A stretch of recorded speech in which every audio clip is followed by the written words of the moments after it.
तो hello guys, hope you are doing good. आज का वीडियो बहुत स्पेशल है क्योंकि आज आपको पता चलेगा कि एक डेटा एनालिस्ट प्रैक्टिकली एक एमएनसी या कंपनी में करता क्या है, कैसे वो स्टार्टिंग से जाता है, एक एक प्रोसेस को डील करता है और फिर फाइनली वो आउटपुट क्या दिखाता है। तो चलो टाइम वेस्ट करे बिना सीधा चलते हैं। उससे पहले लेकिन सब्सक्राइब जरूर कर लेना। तो सबसे पहले बिजनेस यूजर हमें एक रिक्वेस्ट भेजता है डैशबोर्ड क्रिएशन की। फिर हम उस बिजनेस यूजर से बात करते हैं कि कैसा डैशबोर्ड चाहिए और क्या क्या चीजें चाहिए उसमें। ये होता है स्टेप 1। तो फिर इस सब की एक मीटिंग होती है और ये मीटिंग के बाद हमें पता चल जाता है कि हमें किस केपीआईज पे काम करना है, जो कि की परफॉर्म इंडिकेटर्स हैं, उस पर हमें क्या क्या काम करना है, क्या क्या चीजें उसको अपने डैशबोर्ड में चाहिए होगी, और फिर हम वो मीटिंग का सम अप करते हैं। ये हो गया हमारा दूसरा स्टेप। यहाँ तक एज ए डेटा एनालिस्ट आपको सोचना पड़ेगा कि ये सारा डेटा आएगा कौन से सोर्सेज से, हमें किस सोर्स को पिक एंड प्लेस करना पड़ेगा कि जिससे हम अपना डेटा मोर एफिशिएंट और उनके केपीआईज के अकॉर्डिंग बना पाए। तो यार अब तुम डेटा एनालिस्ट हो तो तुम्हारा काम ये नहीं है कि सामान कहां से लाया जाए, औजार कहां से ढूंढे जाए। वो काम होता है डेटा इंजीनियर का। डेटा इंजीनियर डेटा बहुत सारा गैदर करा होता है और फिर वो हमें एक्सेस देता है उस डेटा को यूज करने का जो उसने गैदर किया होता है। तो जब वहां से हमारे पास डेटा आता है तो हम पावर क्वेरी, वो तो आपको पता ही होगा, पावर क्वेरी या पाइथन के थ्रू हम उसका डेटा क्लीनिंग करते हैं। ये तो अब डेटा एनालिस्ट का तुम्हारा काम चालू हो चुका है कि डेटा क्लीनिंग अब चालू हो चुका है। अब डेटा क्लीनिंग के बाद अब हमें डैशबोर्ड डिजाइनिंग पे भी तो काम करना है। तो इसलिए हम एक टीम में junior analyst, senior analyst, major यही होते हैं जो मेरे साथ भी थे। तो वो बैठ के एक टीम में बात करते हैं कि डैशबोर्ड कैसे क्रिएट करना है, क्या क्या चीजें कैसे चाहिए होंगी, क्या ऑर्डर रखेंगे हम।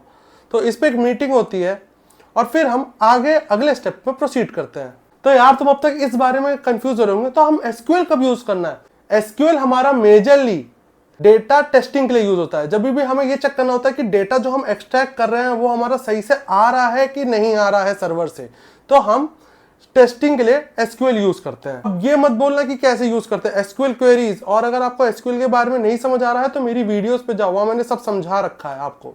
अब एक डाउट और होगा कि फिर यार बहुत लोगों ने हमें कोर्स में बताया है कि एक्सेल से भी आता है। तो हाँ, अगर डेटा बहुत बड़ा है, बहुत ही बड़ा, जो एक्सेल में नहीं आ सकता, तो उसको हमें क्लाउड में डालना पड़ता है। तो वहां से हम एसक्यूएल क्वेरीज के थ्रू लेते हैं। लेकिन अगर बहुत छोटी कंपनी है, कोई छोटी कंपनी है, तो वह एक्सेल के थ्रू ही करवा लेती है सारा डेटा। ठीक है, अब ये सारे एग्जांपल मैं अपनी कंपनी से ही बता रहा हूं। सपोज अब ये सारा मैंने डेटा गैदर करा है, तो अब इसका एक्सेस देना है। किस बंदे को कौन सा एक्सेस देना है, ये बहुत इंपॉर्टेंट है। क्या तुम्हें स्टेक होल्डर का सारा डेटा सबको दिखाना है? नहीं। आपको क्या क्या दिखाना है, किस जूनियर एनालिस्ट का कितना काम है तो उसके लिए कितना एक्सेस होना चाहिए, सीनियर एनालिस्ट को कितना काम करना है तो उसके लिए कितना एक्सेस होना चाहिए, जो मेन हेड है उसके लिए कितना एक्सेस होना चाहिए, ये आपको एक्सेस डिवाइड करना पड़ता है। इसके लिए भी एक मीटिंग होती है। अब सपोज मान लो मेरी टीम में एक एचआर का बंदा है, तो एचआर के बंदे को मैं अपना सेल्स का डेटा नहीं दिखा सकता, उसको मैं उसके एचआर का ही डेटा दिखाऊंगा। तो एक्सेस देना बहुत इंपॉर्टेंट जॉब है एक डेटा एनालिस्ट के लिए। अब तुम्हारे पास सारा एक्सेस आ चुका है, तो अब क्या चाहिए? अब डैशबोर्ड बनाना हमें चालू करना पड़ेगा उसे। हमने पूरा डैशबोर्ड बना लिया, अब हम ये प्रोसेस खत्म करके डैशबोर्ड बना चुके। अब अगला क्या प्रोसेस करना होता है? अब होता है डैशबोर्ड टेस्टिंग। अब इसके लिए एक मीटिंग उठाई जाती है जहां पे हमें डैशबोर्ड टेस्टिंग करनी होती है कि कोई डेटा में एरर तो नहीं आ रहा है, कि कोई डेटा में आप क्लिक कर रहे हो और वो एरर दिखाने लग जाए।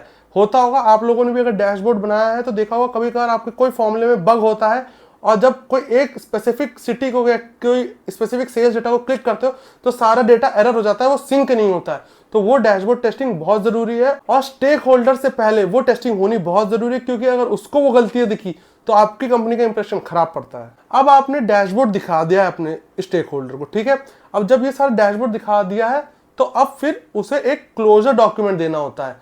वो क्लोजर डॉक्यूमेंट हम देंगे उसे, जिसमें वो बता देगा कि क्या क्या आपका रिक्वायरमेंट था और हमने क्या क्या रिक्वायरमेंट के साथ ये डेटा हमने दिया है, और ये वैलिड डेटा है, आपको इस डेटा में कोई प्रॉब्लम नहीं होगी, जिससे आगे चल के वो ये ना कह दे कि डेटा गलत दिया गया था, मैंने चेक नहीं किया था। तो इसलिए जब उसको स्टेक होल्डर को डेटा दिखा दिया है, डैशबोर्ड दिखा दिया है, आगे वो फर्दर चल के हम पे बैकफायर ना करे, तो इसलिए हमें क्लोजर डॉक्यूमेंट बनाना पड़ता है, जो बहुत इंपॉर्टेंट है और हर बड़ी कंपनी वो यूज करती है। बड़ी क्या, छोटी से छोटी कंपनी भी यूज करती है। तो ये सारा प्रोसेस हो गया है एक डेटा एनालिस्ट का। अब वो डेटा एनालिस्ट का कंपनी में कोई काम नहीं है, ऐसा नहीं होता है। हर स्टेक होल्डर जो हमें वो डेटा देता है उसे हमें अपडेट भी तो करना है। तो उसके लिए डेटा एनालिस्ट को हमेशा रहना पड़ेगा ताकि वो अपडेट करता रहे वो डेटा। अगर जो डेटा आए वो अपडेट करे, एरर आ रहा है तो उसे अपडेट करे। ज़्यादातर कंपनियों में जब हम जाते हैं तो बहुत कम होते हैं प्रोजेक्ट्स जो ऐसे जूनियर एनालिस्ट को दे दिया जाता है चालू करने के लिए, उनको पहले डेटा पे ही डाला जाता है जहां पे वो अपडेट कर रहे होते हैं डेटा और समझ रहे होते हैं।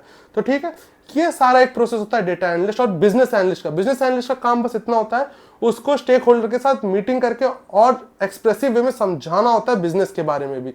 तो यार अगर आपको ये वीडियो पसंद आई हो तो लाइक करो, शेयर करो, सब्सक्राइब भी करो।